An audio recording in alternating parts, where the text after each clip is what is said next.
All right, here with Torben Keller in Denmark this morning. He is a CrossFit box owner who uses the CrossFit opportunity to deliver all sorts of health and fitness solutions. Got a really holistic center there, a lot of members, and today's about exploring the journey to how he got there, key lessons along the way that could help others wanting to have a facility, progress the facilities that they have, look for investors. These are the kinds of things that we will be discussing today. So thanks for jumping on, Torben. Yeah, thank you. Pleasure to be on. Yeah. When did you think, when did you first think about having a training facility? Yeah, it came a long way back because I come from a background of boxing, and I've been boxing amateur boxing for 11 years and been competing at the high levels with a fifth at the World Championships in 2009 as my best accomplishment. Wow. Then went on to be a pro boxer, which wasn't that successful. I was way better amateur than professional, but it came from the curiosity on why do I do what I do, and that led me into training and why do we train as we do to get to a certain point. And that point is always different and individual, but why do we do what we do? Because when I came to Germany, we trained in one way. When I trained in Cuba, it was a third way, and in Russia, a fourth. But it was all the same destination we aimed for, but it was different solutions, and I wondered why we didn't do sort of the same. And that led me into all this. And when I stopped my boxing career, or actually in the end of it, I started doing free sessions on a big field in Aalborg, where I invited people to come and train and just to see if I thought it was funny and if I could actually have an impact on people. Because I think I have something in mind and something to impact others with doesn't mean that they think the same. So I used that as during my vacation from boxing, I started doing these free sessions to see if I actually enjoyed it and was able to impact people. And how was it initially with those sessions? Yeah, I started out taking a 1 hour walk every Sunday with the females, overweight females. That was my starting point. Yep. And at my first session, there came one single lady, but she's still a client here 7 years after. Wow. So yeah, that brought a lot since. So yeah, and I actually still get clients that were attending those free sessions at that time, which now need some help, and they contact me. So it's one of my best investments ever. Have you ever reintroduced that strategy as a kind of a recruitment tool? Yeah, I actually have, because then my journey went on from being a free coach on the field to starting having singles for paying so little money. I just wanted a reference from him, but slowly it built up to have more clients. So yep. Yeah, and then I started as a coach in another CrossFit gym. Yep. Where I was coach and some classes and had my personal trainings as well. And then I've thought of that for a while, because the one thing that every people lacks is time. So we all lack time. That's the number one excuse for not getting done what you want. We think we do. Whether yeah. Exactly. There's definitely pressures. Yeah. Yeah. Exactly. But time is the number one reason why people don't do what they think they know what to do. So what I thought about was making a gym in which help people on this. So I wanted to make a gym where you had both. Now I think of CrossFit, because CrossFit allows me to do everything, because people come into CrossFit are open-minded to doing everything. And then on the side, having a physiotherapy, so people don't get totally busted with their injuries before taking the contact to someone who can actually help them. And third, I wanted nutritional advice in the same building, so you can go to the same place, or instead of calling your physiotherapist when you're at work and don't ever get through, and you have to sit and wait to get some band exercises that you've done thousands of times, but now you can be in the same gym where you actually do your training. Your physiotherapist is wandering around, so if you have any questions, you can just catch him on the go without getting a ticket for it. And if you have some advice you're seeking on the nutritional part, you can get that in the same area as well. So you don't have to travel around or commute between those things. So how does it work if someone wants that kind of physio on the go? Like, how, like practically, what does that mean in terms of time and how much they pay for it? And, you know, what does that look like if I do a session there today and my shoulder's bothering me a bit? I'll just right now in my gym, we have 2 physiotherapists full time and 1 practic from school. So we have a course, and all physiotherapists have classes as well. So they're in the classes just because now they actually see people do stuff, and they're actually able to catch people before they get injured. And my physiotherapist, they coach classes or they do the classes? Yeah, they coach classes. Yeah, cool. And all my physiotherapists are, in the same mindset that we need movement to help people, and not do just all the manual stuff or hitting them with lasers thousands of times. We're in the same belief here, and I think that's where ATG really kicks in, and that's why I also now, after getting into it myself, recommended my physiotherapist to all buy in on it and invest in it. So we are going to do that from a company point to invest in that, because that's another tool in the toolbox for rehabbing clients faster. Well, yeah. So how did you first connect with? You go. No, yeah. Economically wise, there is when myself or a coach or whatever see a client or a member who have some injuries, or I can't do the overhead press because my shoulder hurts, we reference them to the physio.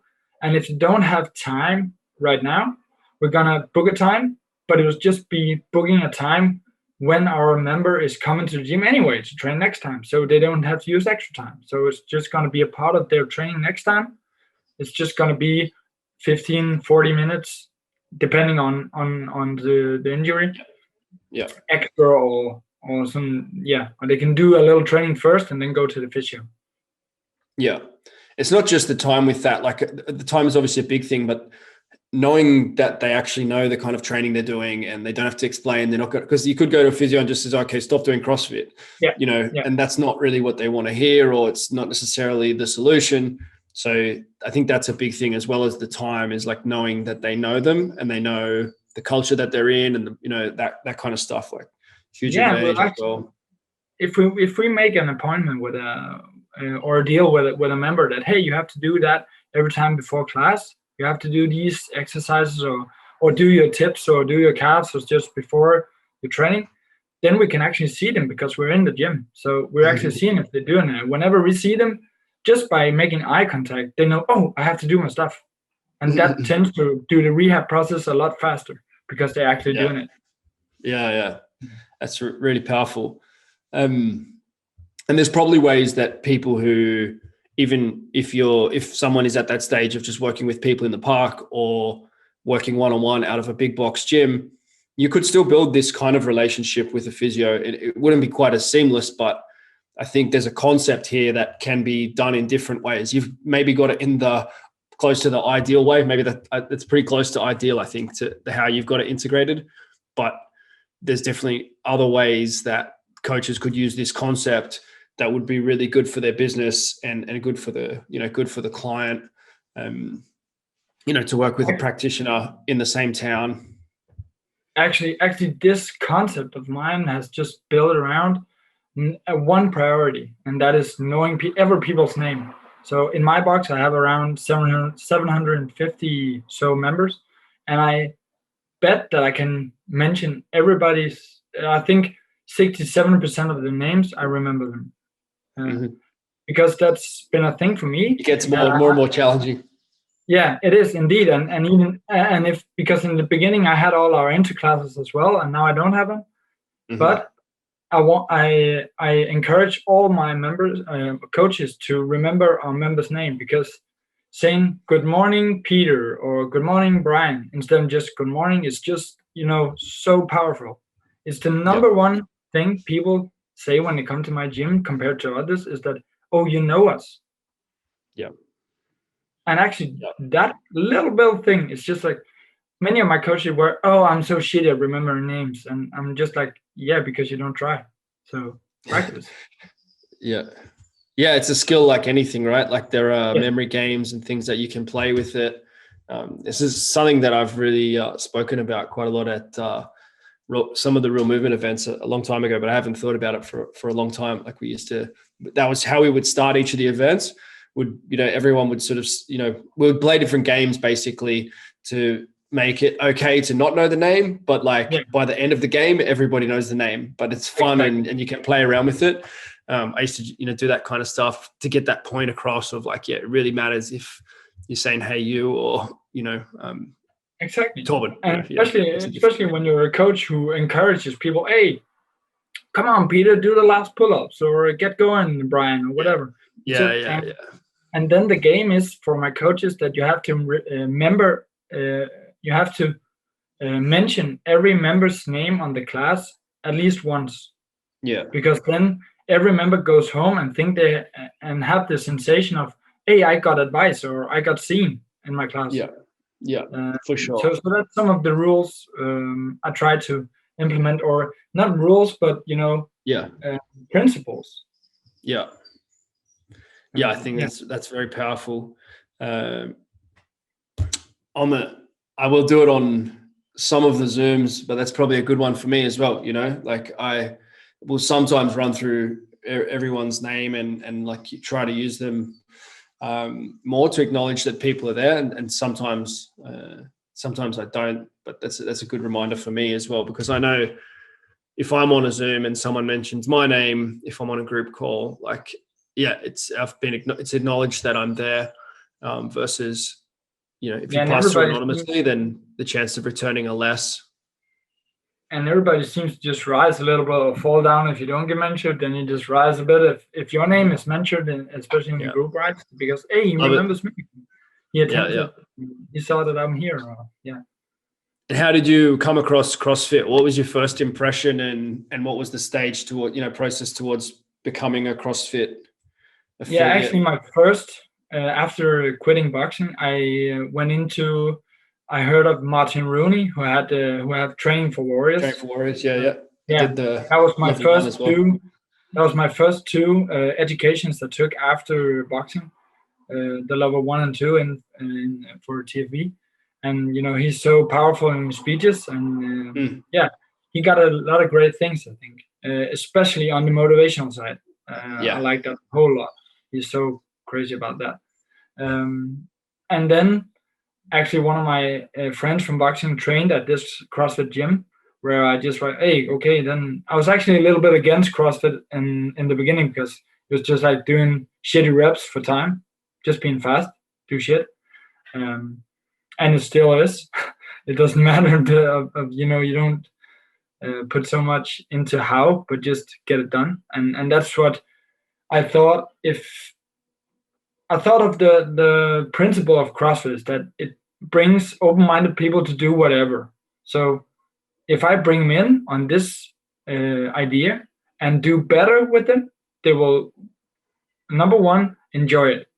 Number two, go to another gym and then really know how good they have it at their gym.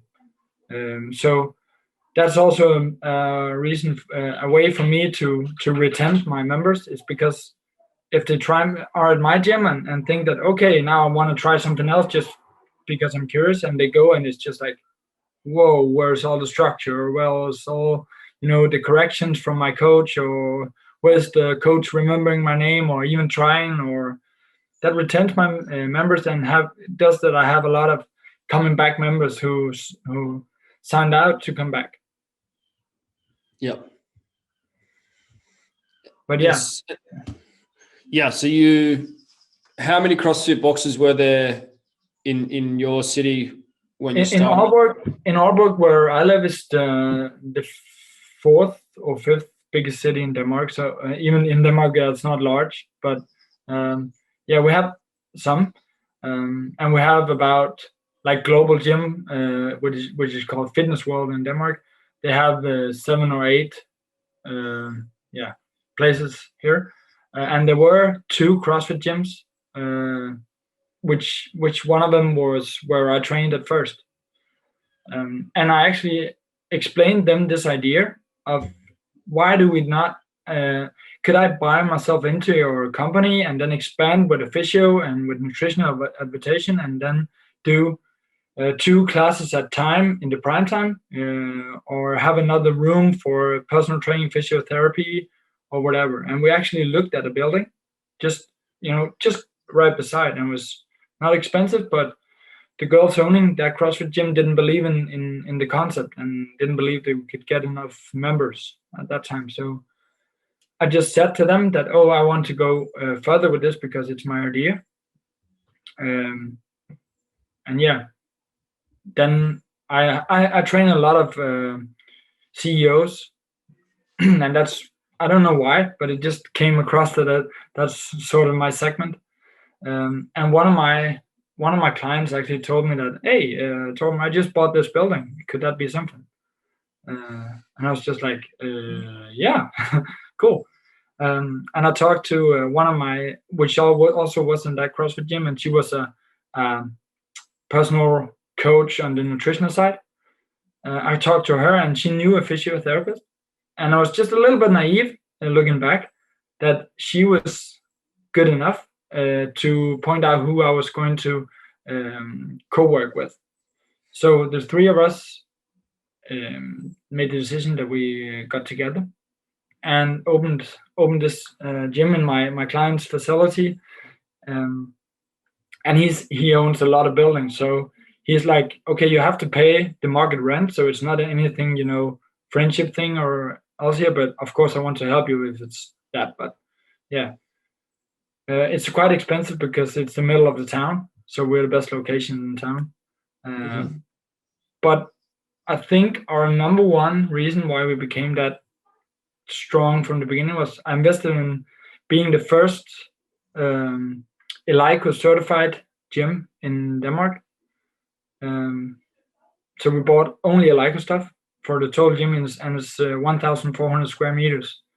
And we have 2 separate buildings lined just across a parking spot. So it's a whole lot. And we rebuilt all the facility to have very nice bathrooms and such, because at this point, CrossFit is no longer being in a I don't know what's that called, in a big facility where it's only cold water. We want better stuff when we go into showers, because people come in and go directly to work or whatever. We don't want shitty places. So we both did that, and we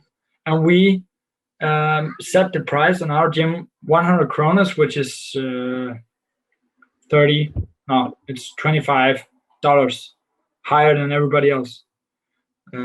So we were the most expensive, and we started out with 55 classes a week. So we started with a bang, and I had 25 coaches from the beginning, from day one, without any members. And then on day one, we signed over 100 members, and within the first month, we have almost 300 members. Wow! How did you get those first 100? How did people know that it was that was the day? We of course advertised a bit, but we never paid any advertisement on Facebook. We just went organic. And I think in hindsight, my biggest and smartest decision here was that hiring 25 coaches from the beginning, because each coach would have been it for sure. They're all going to bring in 5 people, or at least 5, right? So we had another gym opening actually just 1 week before us. and another CrossFit gym. So we went from 2 CrossFit gyms to 4 within a week in our city. And it was just like, what? And actually those people there have an attorney as one of their owners, and they sued us to the region, or what is it called? Yeah. Because we had some in the ground, some some dirt, so we had to buy a ventilation system for 1 million kroners, and that's around, what's that, $150,000. We had to buy that extra because they sued us to the region. That was crazy. To say that the air quality wasn't good enough in the gym, or yeah, because we're in an industrial area, and being a gym, we had to some other rules we had to follow or whatever, but we had actually got the acknowledgement first, but then when they made in an argue, or what do you call it, a plea? Yeah, I don't know what it's called in English, but a claim against you. A claim, yeah, exactly. That went on to cost us a little bit of money and delay our opening a bit. But yeah, they opened up with 4 coaches because they didn't want to invest in coaches, and we actually are the only gym in our city paying our coaches to having classes. All the others tell me more about the coaches, and how did you started a gym with no members with 25 coaches? I guess you were confident, of those first few those first 100 members and 300 members, but how did you come across those 25 coaches and that structure? Yeah, it was because of the gym I worked in. We were, I think, every gym has those coaches which are actually are the gym because they are putting in so much value, even though it's for free time or whatever. They put in that value because they have the personality. I didn't want to choose coaches actually from a knowledge part. I want to choose coaches from a personality part because I can't teach an idiot to be kind, but I can teach everybody how to improve movements or whatever, because if they have the right personality, they'll remember names even without me asking them to, because they got the right personality. So from my local gym, I talked to people, but it was actually people coming to me because they knew I opened the gym. And the 3 of us opening up, new people, of course. We've been in, So we didn't put up a "we are hiring" post or whatever. Just came people, hey, this sounds interesting. We want to take part, and we just took the best. Were they all qualified? Were they CrossFit coaches, or did they got that over time? No, I never bought into that stuff. Okay. I think I went on to have that level 1 certification because I have to have it as a gym owner. Yeah. But it's like that's probably the worst course I've ever been on. Okay. That was just, I don't know what's that called in it was just like a religion. It was crazy. The people like, hey, you have to think like this and do like that, and without being much about coaching. And that was, I was actually blown backwards because I thought different. Well, it's kind of an open-minded. It looks like one of the most open-minded training systems, just from the fact of, you might be running a marathon, or you might be snatching a 1RM, or, like the structure of it in that way says that it's kind of the broadest, most eclectic thing. But then, it's sort of, they arrive to like one technique for things. And I can see like both sides of that. I think that the thing about their technique, they have this, if people can't squat, do the squat therapy. Just like place them up against the wall, put the arms up and squat.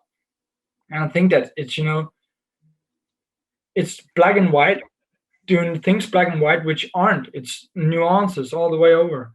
But the number one reason for me is to think of that way isn't about the exercise, actually. It's more about, in level 1, you have to know things that why CrossFit are CrossFit, and that's some religious thing you have to be indoctrinated in. And I think that's, whoa. I was just like, I'm not going to be a part of a religion here or a sect or whatever. I want to teach people to be healthy, and So with the getting the full Alico fit out and, some of those expenses, was it the lease, the person who leased you the facility, or did you have a second, was he the investor, or? No, not at that time. We all invested a little bit of money, and I was the only one in this without money.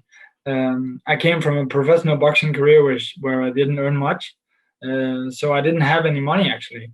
So actually, one of my other customers, my other clients, told me that if I didn't were able to get the loan in the bank, he would loan me the money because he thought great of the idea. But me and loaning money of one of my clients seemed like stupid.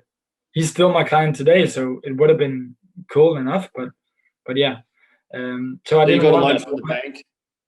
Yeah, I got able to get money from the bank, and my other two partners had the nutritionist had money because she's a little bit older, and the other one had have a mom which is a leading CEO of a big company, so she had the money from there. And were you working another job at the time, or No? What work had you done before the boxing, or during? I'm actually educated as a banker. Okay. Yeah, I don't know why, but yeah, I know why, because it was my sponsor at my amateur club, so that's where I was able to get an education, because I only wanted to box in my life. I didn't want anything else. What kind of banking were you prepared, like to work at a local bank, or like to sit in a local bank? I had youth customers in the bank, or those are like crazy, but I didn't fit in at all. But because I was trying to change that, I went into my bank and said, like, okay, whenever you put your feet in the bank, it's like everybody died. You have to be silent, and you have to be like, oh, it's just like crazy. So I put up a football table, so I played football with my young customers to one up in the rent percentage if I won, or one down if they won. So we made fun out of it. So we tried to make banking a little bit funny as well. Very cool. That's cool. What did your coworkers think about that? Yeah, it was at first they were like, "Who is this guy?" And I think at last we actually had a facility where people enjoyed coming, and we got a lot of young customers, and without the banking is banking, so it is what it is, but it actually made it quite fun to get to work. And and so have you taken, you're still in the same building? Today we're in the building my client bought.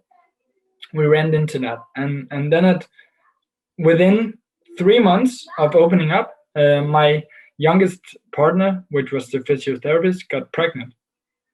And I was just like, what? We just opened the facility. Couldn't you just plan this a little bit? But yeah, so, and we found out that she wasn't doing her work, or wasn't, because I started out because I was the one earning the most money from my personal training side. But I said, if we're going into this business, we're going to get equal salary, because I want you to take a class if there's a class with no coach. I don't want people to say, okay, I have to earn my own money, so I don't take the class, because the class part is our biggest income. So I wanted to be something we're stuck together around. But that went on to bite me in the ass because I found out that she wasn't doing her work, and I just worked a whole lot. I didn't have a kid at that time, so I worked all my waking hours.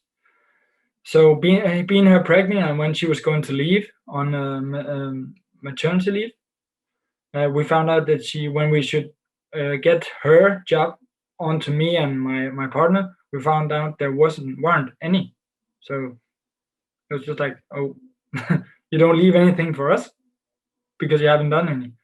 So that was really a eye-opener, because we were running so fast to get this started and get this going good that we weren't looking at the numbers, coming from who, or we made some good money each month, but we didn't know from who it was coming. So yeah, that was in the hindsight stupid, because we didn't know of running a business. I just knew of running and doing my own thing. Yeah, partnerships can be really tricky. And when you're in the habit of working hard at whatever you do, then it's easy to make the assumption that other people are going to have the same drive. And it's rarely the case. But partnerships are tricky in general. Like most gym partnerships will dissolve sooner or later. Like, I guess it's the nature of any relationship. It has to end, whether it's because one person reaches the end of their life before the other one, but generally it's before that. So I think the main reason actually is because us people who actually open up gym aren't business related. We aren't in a business mind. We are passionate about getting people healthier and helping people out. We're not passionate about running a business. And that's what you talked about on some of your speeches as well. There's, we tend to sell ourselves all way too cheap, but we have to start out doing that, because if we start out thinking that we're worth, $100 an hour or whatever, it's just like, but why are you worth that? You have to prove your worth first. So coming from that and have that mindset that you have to prove your work, you're not into sorting out the business relation and being in a partnership, because we're all just passionate. So I think that if I now have a business coach who tells me what to do on my business side, and Torben, you have to skip those clients because you need time to evolve your company, but I was just like, there's an opening spot, I can take in a client. No, you should evolve, think, and that's very hard still for me to do this day. But so I think that's one of the main reasons that people don't get profit out of their gyms or get stuck just by working too many hours. It's because we're not actually into business. And how do you manage so many staff is probably the other big question. Like, how do you keep those coaches on track, and how much change have you had since those first 25? Yeah, I still have 9 of those coaches are still among my coaching staff here, and we're turning 4 in September. So still 9 of those hanging around, and that's one of my things I really think about since the opening day, actually, is that how do I still keep providing good coaches? Because if someone resigns, how do I find a replacement, and how do I find a replacement that is good enough, fast enough? So first of all, I tried to do at least 2 what's that called? Worker days or whatever, where we do fun stuff which isn't about CrossFit or isn't about work. Okay. We just do to stick people together and get to know each other. And we do every last Saturday of the month, we do a worker team workout where we have to partner up with different partners and to train together. Yeah, and I do every month I do a call. I record a call which I inform about how the business is going. Instead of calling people in and using all their spare time, they can see it whenever they want. And I try to deliver messages that one focus point each month. So it could be remember people's name. It could be sure to help the cleaning personnel in this COVID times of filling up the disinfections or fill up the paper or whatever. Yeah, one focus point each month, and yeah. So I'm about to do a internal education, and this is where ATG also provides me with good stuff, because I want to make a pool of coaches I have for getting in and taking classes whenever they can't be replaced with another coach, or if they're sick or whatever. I want to make a pool of upcoming coaches, which I educate through a 3 or 6 month period. I have to find out how long it's going to take, because I want to know who wants it and who wants to deliver, and because then I'm not on that point. Because if you want putting up I'm hiring post, you get all the wrong coaches. Yeah. I've never had a personal speak when anyone who answered one of these hiring posts that are the one we're actually going to hire. Mm. So I think a lot of yeah. So you generally, these people are doing it alongside their full-time job, and they want some extra hours work and the experience of coaching groups. And we have of course a lot of students which are studying physiotherapists or sports science or a thing like that, or actually doctors. Yep. So you also get to when you put in good coaching stuff. I think in your classes you're also gonna attract people who want good coaching stuff, which then gonna attract the right people. So our kind of people in our area puts a pleasure in getting corrected when they're at class. They gotta pay attention to people coming on time and all this kind of stuff, instead of having a gym where just like if you need a coach, you just point out someone at the class and say, hey, you can be the coach. Yeah. So yeah. Love it. So you went from 100 members the first day and then 300 members within the first month, was it? And then now you have like around the 700. Yeah. Something like 750 or 760 around now. Yeah. And all the way up, we popped the champagne every 100. So that was also kind of fun stuff. Yeah. Very cool.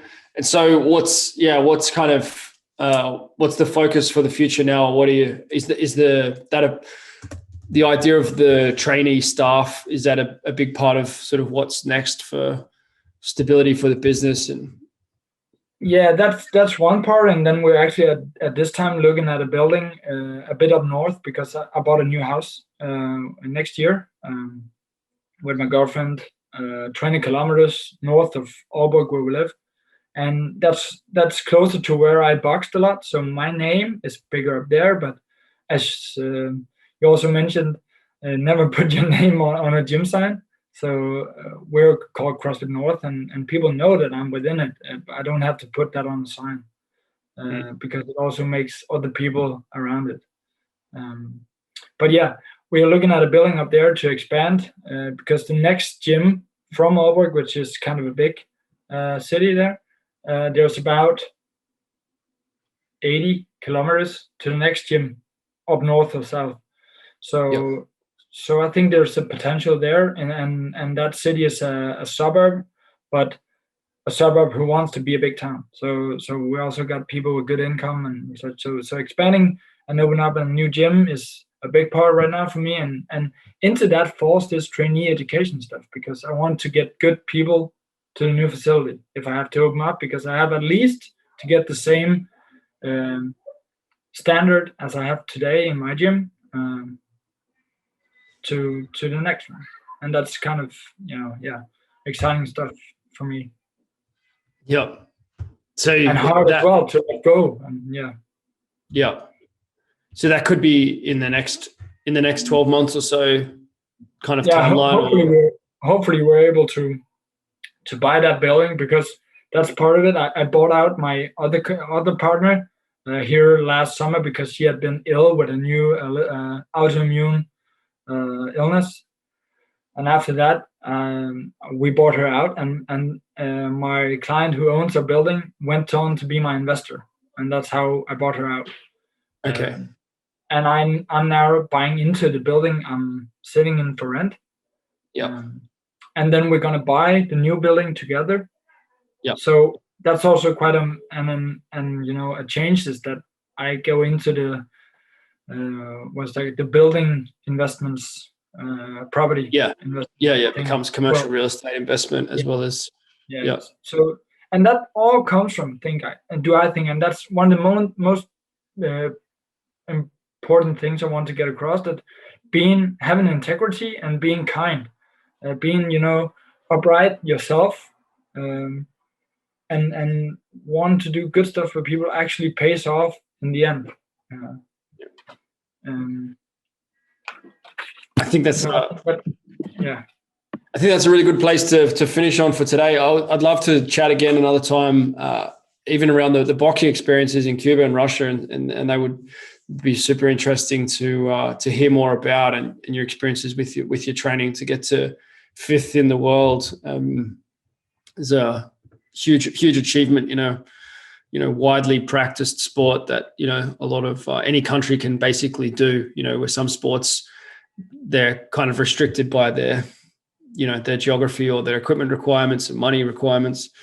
Boxing is something that, anyways, that'd be cool to chat more about that, and obviously like follow along on this journey and hear how it's going, if the new place is getting built, and how it's going with the staff development. And I'm sure guys listening will have questions and stuff as well. So if people want to check out more or get in contact with you, your Torben Keller Instagrams, is that a good place for people to kind of just follow along with the journey and see the gym and what you're about?